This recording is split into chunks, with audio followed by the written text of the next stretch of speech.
Welcome to the story. Don't forget to like, subscribe, and support me. The underground facility buzzed with activity, its sterile white walls humming faintly with the electrical charge of 1,000 servers, and at its heart stood Dr. Martin Holden.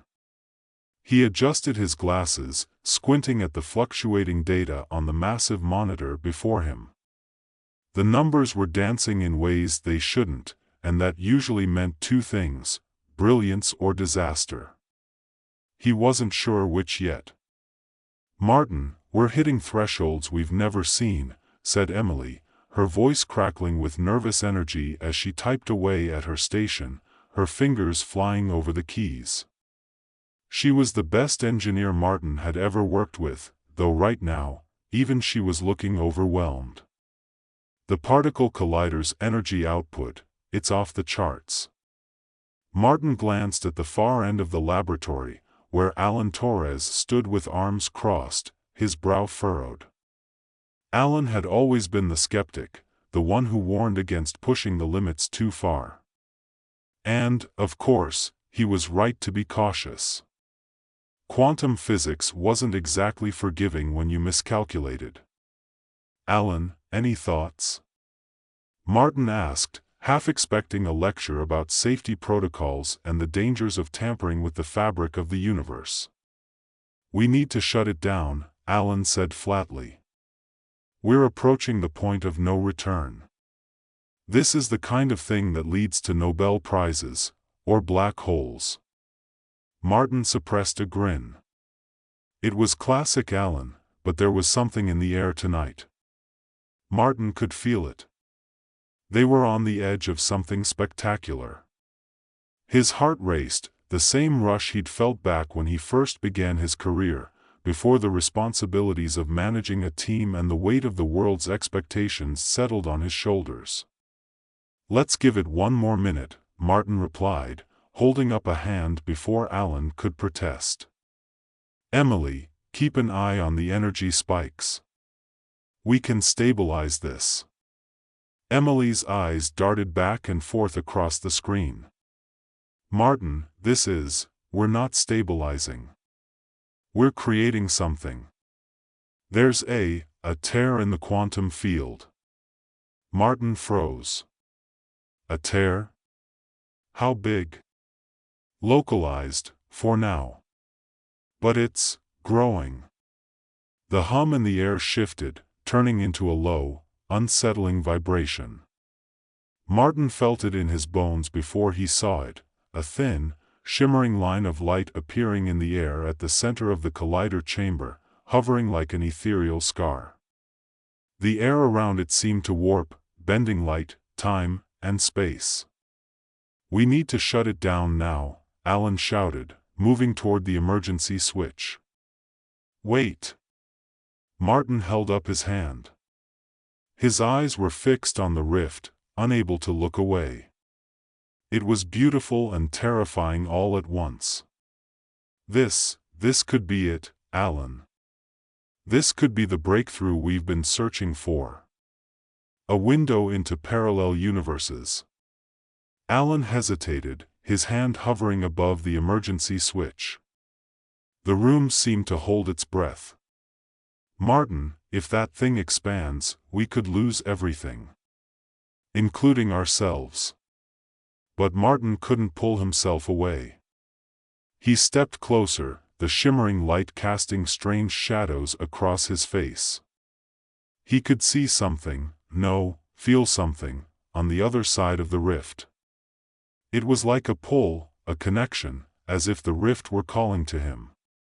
"Emily," he whispered, "what's happening on the other side?" I'm getting anomalous readings. Something's coming through." Martin's eyes widened. "Coming through?" The air around the rift shimmered violently, and then, with a deafening crack, the rift expanded outward, nearly doubling in size. Everyone in the room stumbled back, and that's when they saw it, something moving in the light. No, multiple somethings. "Martin!" Alan shouted, grabbing his arm and pulling him back as the first of the creatures stepped through, they looked like shadows at first, dark, featureless, with vague humanoid shapes. But as they stepped further into the room, their forms solidified, though they never seemed to settle on one shape. They shifted, bodies made of dark, swirling energy that warped and twisted like smoke. Phantoms, Emily breathed, her face pale. The creatures hovered for a moment, as if they were testing the air of this new universe, before one of them surged forward with a sharp, almost mechanical movement. It phased through a computer console, and the entire system shorted out in a burst of sparks. "Shut it down!" Martin shouted, snapping back to reality. Alan didn't hesitate this time. He slammed the emergency switch, and the room was plunged into darkness.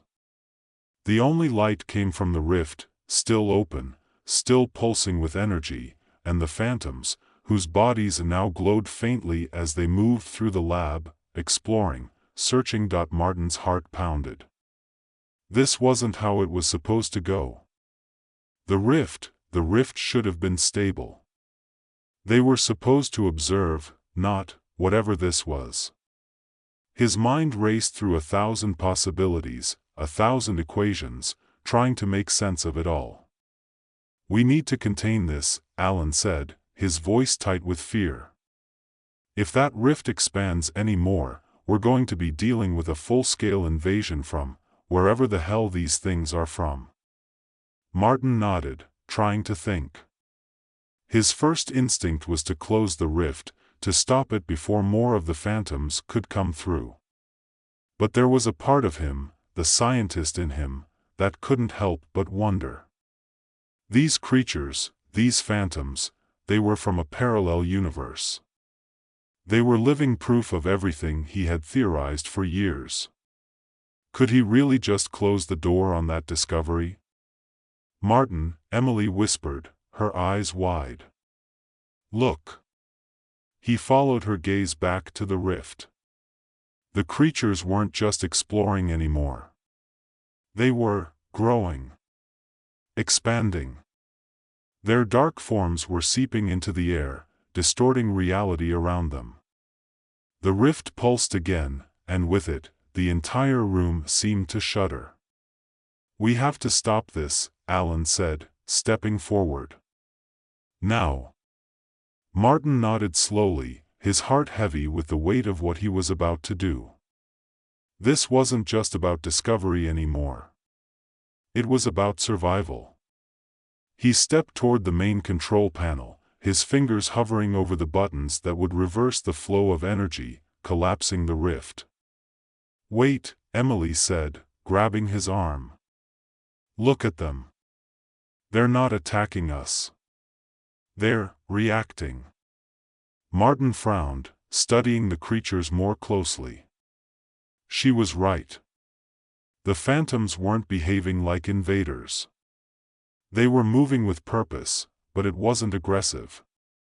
They seemed almost desperate. "They're trying to survive," Martin realized aloud. "Their universe must be collapsing, and they think this rift is their way out." Alan scoffed. "So what? We let them in and destroy our universe instead?" "Great plan." Martin shook his head. "No. We need to communicate with them. If we can figure out what they need to be stopped," Alan interrupted, stepping forward. "We don't have time for this, Martin. The rift is expanding. Every second we wait, more of them are going to come through, and then it won't matter what they want. We'll all be dead." Martin knew he was right. The rift had grown even larger now, its edges flickering with unstable energy. The facility shook with each pulse, and the phantoms were becoming more erratic, their forms distorting as they interacted with the environment. But Martin couldn't shake the feeling that there was more to this than just an invasion. "Give me 5 minutes," Martin said, turning back to the control panel. "If I can't find a way to close the rift without killing them, we'll do it your way." Alan muttered something under his breath but stepped back. 5 minutes, Martin. Then I'm pulling the plug. Martin's fingers flew over the controls, pulling up data from the rift, analyzing the energy signatures of the phantoms. He could feel the pressure mounting, time slipping away as the rift continued to grow. But then, as he delved deeper into the data, something clicked. "They're not just trying to escape," Martin whispered, his eyes widening. "They're trying to stabilize the rift. They're trying to keep it open." "Why would they do that?" Emily asked. "Because they need it to survive," Martin said, his voice rising with realization. "Their universe is collapsing. They don't just want to come here, they need to. If we close the rift, we're condemning them to death." Alan stepped forward, his face grim. "And if we don't close it, we're condemning ourselves." Martin stared at the screen, his mind racing. There had to be a way. A way to save both worlds. He glanced at the phantoms, who were now moving more frantically, their forms flickering as they struggled to maintain their hold on this reality. "They're phasing out," Emily said, her voice tinged with panic. "Martin, whatever you're going to do, do it now." Martin's hands shook as he adjusted the energy output, rerouting power from the collider's backup generators. He didn't have time to test his calculations, but he trusted his instincts. If he was right, this would stabilize the rift, allowing it to exist in both universes without causing either one to collapse. "Here goes nothing," Martin muttered, pressing the final button. The room was flooded with a blinding light, and for a moment, Martin thought he had failed. But then, slowly, the light began to fade, and the rift held. It was smaller now, more stable, its edges no longer pulsing with chaotic energy. The phantoms, too, had stabilized. They hovered in the air, their forms more defined, more peaceful. They were no longer a threat. They were survivors. Martin let out a breath he didn't realize he'd been holding. It worked. Alan shook his head in disbelief. You did it." Emily smiled, her eyes shining with relief. "Martin, you saved them." Martin turned to the phantoms, who seemed to watch him with silent understanding. He had saved them, yes, but at what cost? The rift was still open, a permanent connection between their world and this one. It was a risk, a constant reminder of the fragility of their existence.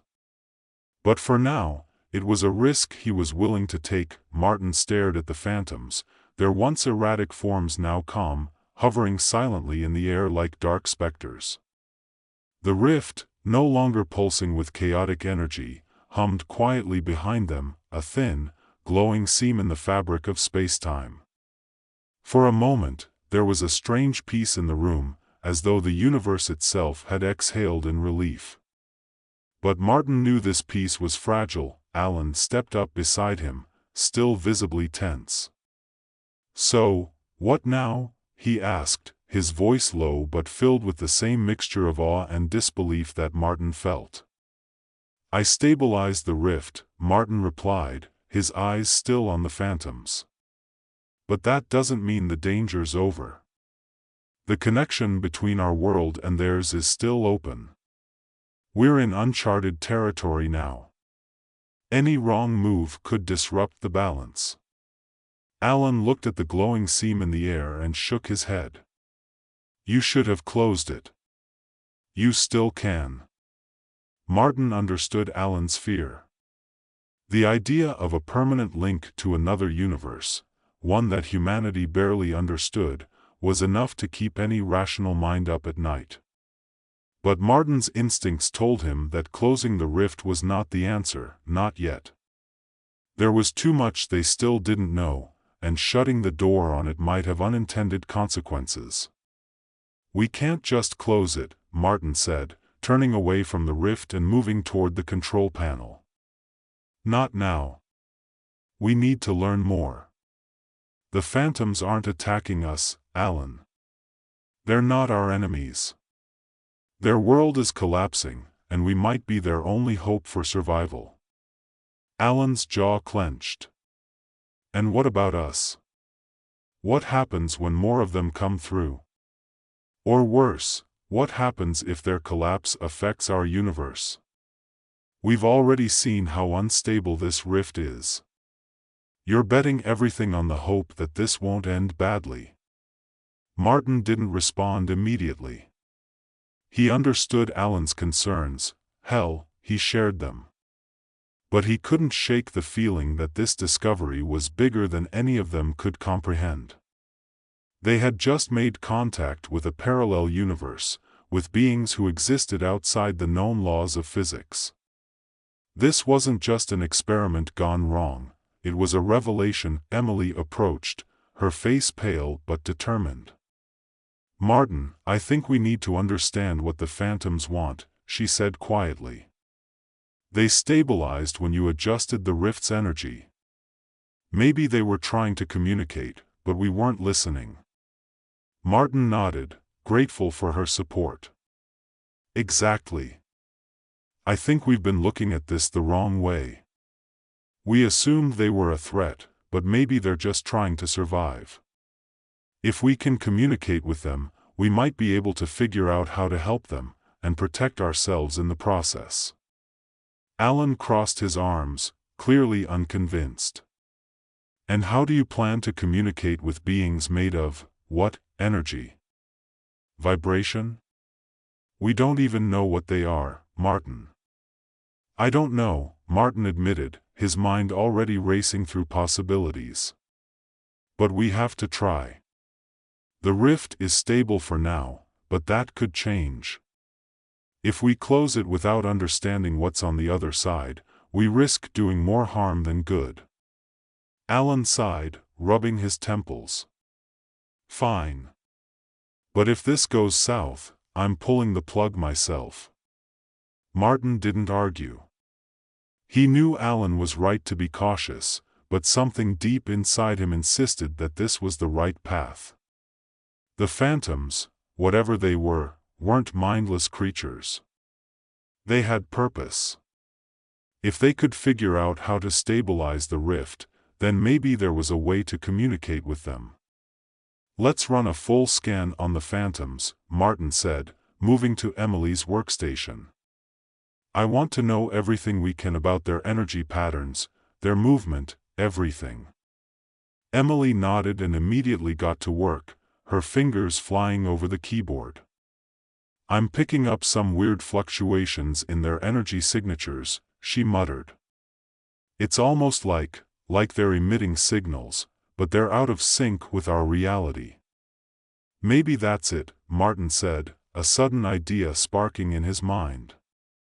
What if their form of communication is something we can't detect because it operates on a different frequency? They could be trying to communicate right now, but we're not equipped to receive it. Emily's eyes lit up with understanding. I can try modulating the scan to pick up different wavelengths. If we can match their frequency, maybe we can establish some kind of contact. Martin felt a surge of hope. Do it.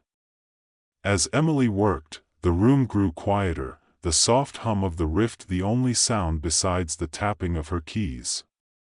Martin glanced at Alan, who was watching the phantoms with wary eyes. He didn't blame him. The creatures were unnerving, shifting, featureless forms that seemed to defy the very concept of solid matter. But Martin also couldn't deny the strange sense of purpose he felt emanating from them. They weren't here by accident. Got it, Emily said suddenly, her voice breaking the tension in the room. I've modulated the scan to pick up their frequency. It's strange, Martin. I think they're using some kind of energy-based communication, but it's like nothing we've ever seen. Can you translate it? Martin asked, leaning over her shoulder to study the screen. I'm working on it, she replied, her brow furrowed in concentration. It's not just signals, they're sending patterns. Almost like language, but not one we'd recognize. Martin's mind raced. What if it's not a language in the traditional sense? What if it's more like a transmission of intent? If their reality is different from ours, maybe they communicate through emotions, or pure energy, rather than words. Emily glanced at him, intrigued. You might be onto something. I'm getting fluctuations in their energy whenever they move closer to the rift. It's like they're drawn to it, but they can't stay here for too long. Their energy starts to destabilize. Martin's thoughts snapped into focus. They need the rift to survive, but our universe isn't compatible with their form of existence. That's why they're phasing in and out. If we can figure out how to stabilize them on our side, or send them back, Alan interjected, his tone sharp. Let's not forget that option. We don't know if sending them back is even possible, Martin said. Their universe might already be too far gone. If we force them back through the rift, we could be sentencing them to death. Alan threw up his hands. And if we let them stay, we might be sentencing us to death. Martin turned back to the screen, his heart pounding. He didn't have all the answers, but he couldn't shake the feeling that the phantoms were more than just refugees from a dying universe. There was something about them, something they were trying to tell him. Emily, can we establish a stable link to their frequency?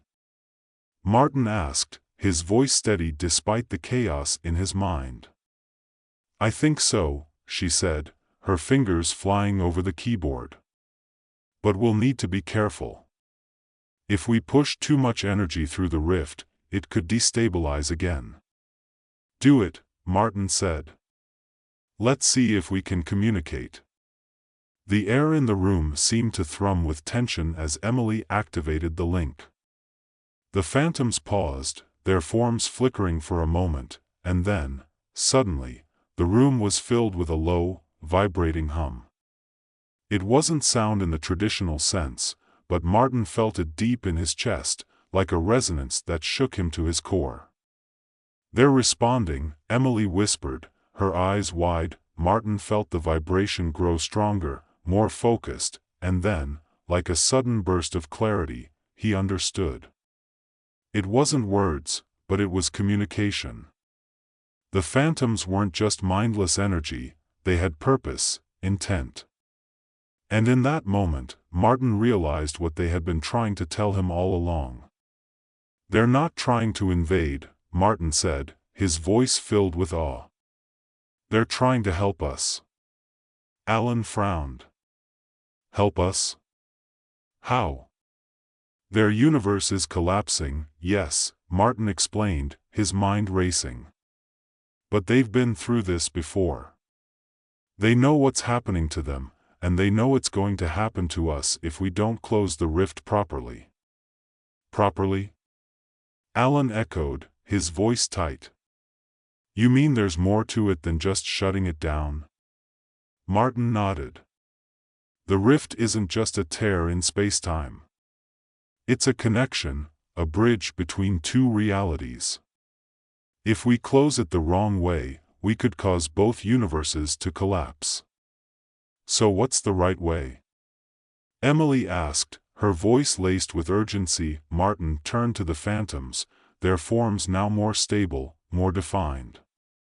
He didn't fully understand how he knew, but he could feel their guidance, their intent. We need to close it from both sides.